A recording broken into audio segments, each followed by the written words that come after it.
3:1, if then you were risen with Christ, seek those things which are above, where Christ is seated in the right hand of God. Set your mind on the things above, not on the things of the earth, for you died and your life is hidden with Christ in God.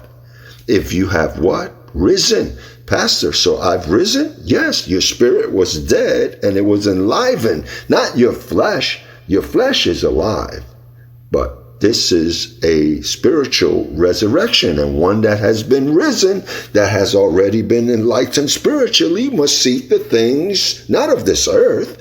And what are the things of this earth, pastors? Well, the teachings of men, religion, legalism, the law, Moses, the old covenant. Those are the things of this earth. Well, that was a covenant for the flesh added on. You cannot eat everything that's in this book. You must read it, but not eat it. Because this is a book that's evil. This is a book that's cursed, a diabolical book. This book has cursed all of the nations for thousands and thousands of years for reading the Bible.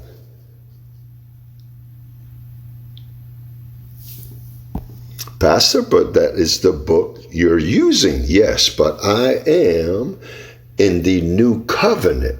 And not only in the new covenant, the 14 epistles of Paul, but I take the spirit behind the letter.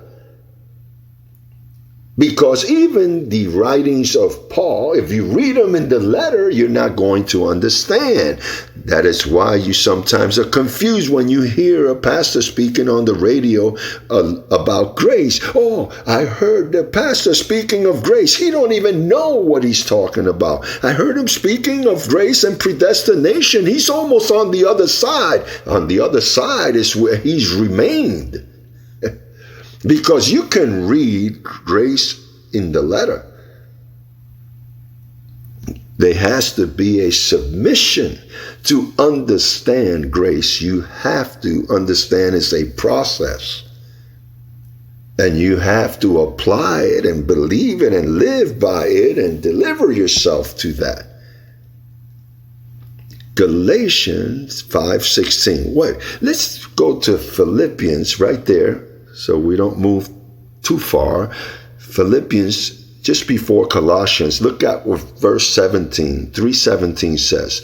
Brethren, join in following my example and note those who so walk as you have us for a pattern. For many walk, of whom I have told you often, and now tell you, even weeping, that they are the enemies of the cross of Christ, enemies of the purpose of his death. When it says that there were many, the only many in those days were the apostles and those of circumcision. There were no one else. There were many. They had not multiplied around the earth, so there was a group there in Jerusalem, 2 or 3 groups. Peter, the head of all,